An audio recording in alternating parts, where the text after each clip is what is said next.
it's been a lovely day. I think you'll all agree. We've got the weather. Yes.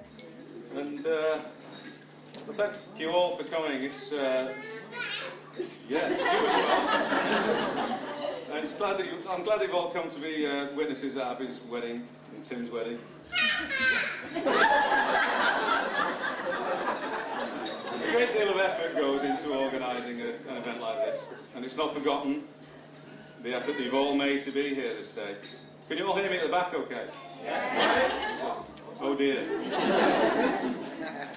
Family and friends have travelled from America, Australia, New Zealand, Chile, and the north and south of Great Britain. So thank you all for being here. Our wedding is a very emotional event, both in planning and preparation and execution. The execution comes later, Tim. I thought I would continue this theme by sharing with you some of the emotions that Abby has put me and my wife through over the years.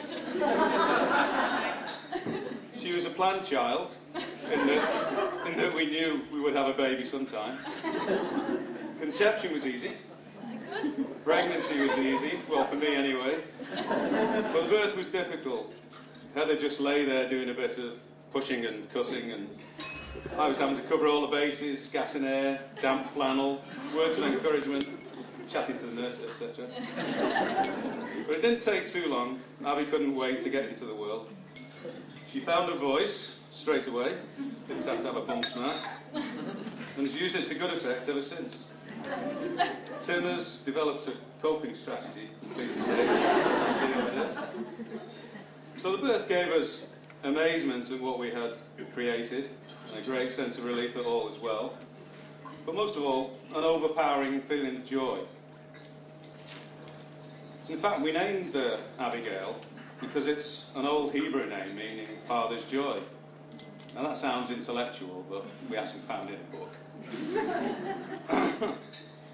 And incidentally, later, a sister was born, Haley, over there, in 1984, and was named after a passing comet. Still not an intellectual choice.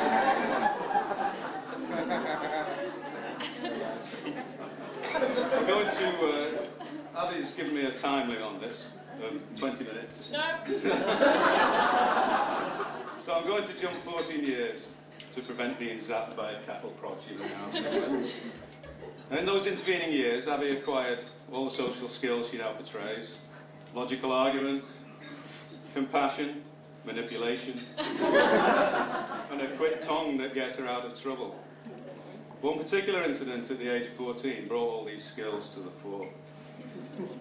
Abby has an intense fear of spiders, large or small, which I must confess she picked up from me. And one evening, not long after her birthday, 14th birthday, we heard the familiar shrill scream from the bedroom. So I collected the spider catching apparatus, the glass and the card, and apparently it was my turn to deal with this crisis. She was on the landing trembling with fear outside the bedroom door. I wasn't in much better shape, but put a brave face on. We opened the door and went into hunting mode. Usual procedure, curtains, bedding, bedside cabinet. And finally, both kneeling down on the floor, we looked under the bed. Thankfully, nothing was there. Then as a final flourish, as we faced each other, I lifted the mattress. And there it was. A packet of condoms.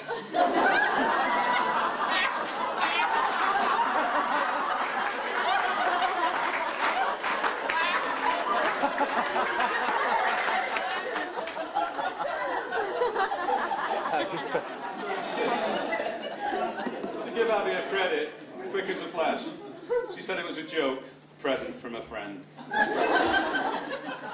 So as my life as a responsible parent flashed before me, I gave that kind of smile that you have when you've drunk too much beer and you love everybody, you know.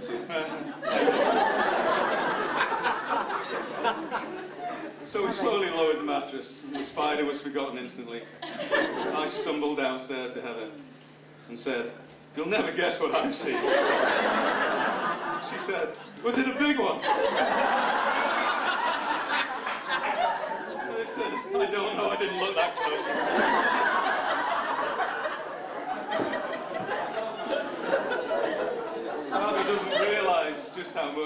we agonised over that moment.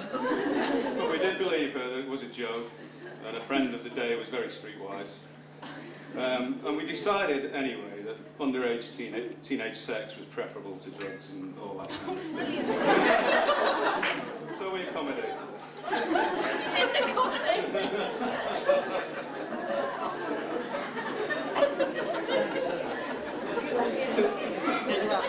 Tim and Abby were at high school together, so we've actually known each other 12 years. I'm not quite sure when Tim made his first appearance in our lives, but we allowed Abby to have a party with French exchange students and school friends.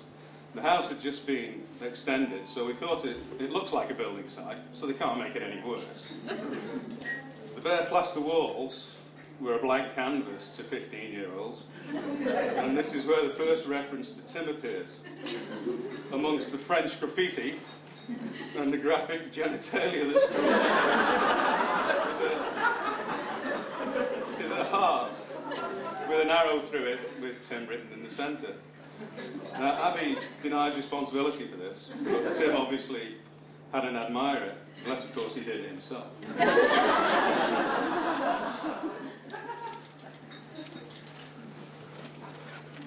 As parents, our first proper introduction to Tim was when Abby was 16, and asked if a friend could stay with us for a week, because this friend didn't want to go on holiday with parents. So we said yes, Abby, but over the next few weeks, she filtered in the fact that the friend was a boy. So there followed our first meeting with Pam and Fred at our house, and a sheepish Abby and Tim in attendance in the corner, trying to not be there. After that week that Tim stayed with us, he seemed to be around a bit more.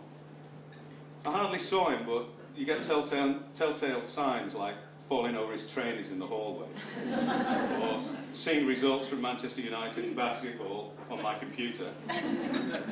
And it made me realise someone else was around. So very soon I was coming home from work to find my daughter, then twined around Tim on the sofa, watching Neighbours and eating snacks. I got the odd grunt when I said hi, and the occasional bye when he left, and that was about it. He was actually more relaxed in my house than I was.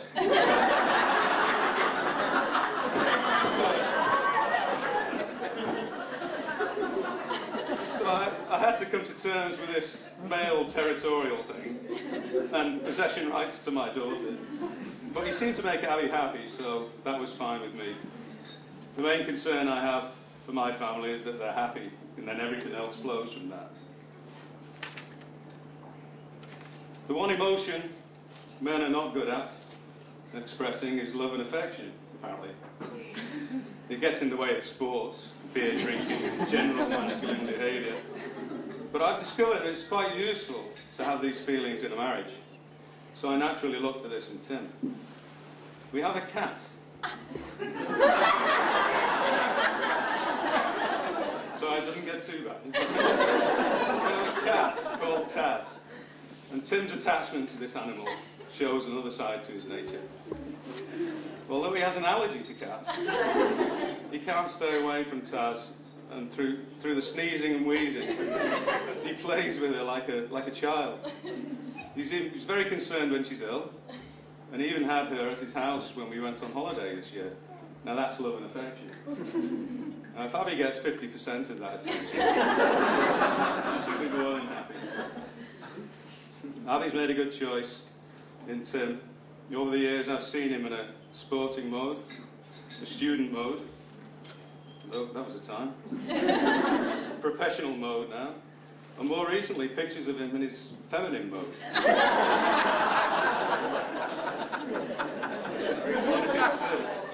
On his stag night, where he was dressed as a woman in a dress. In a blonde wig, high heels, boobs, etc. Well, they looked a bit flat, didn't they?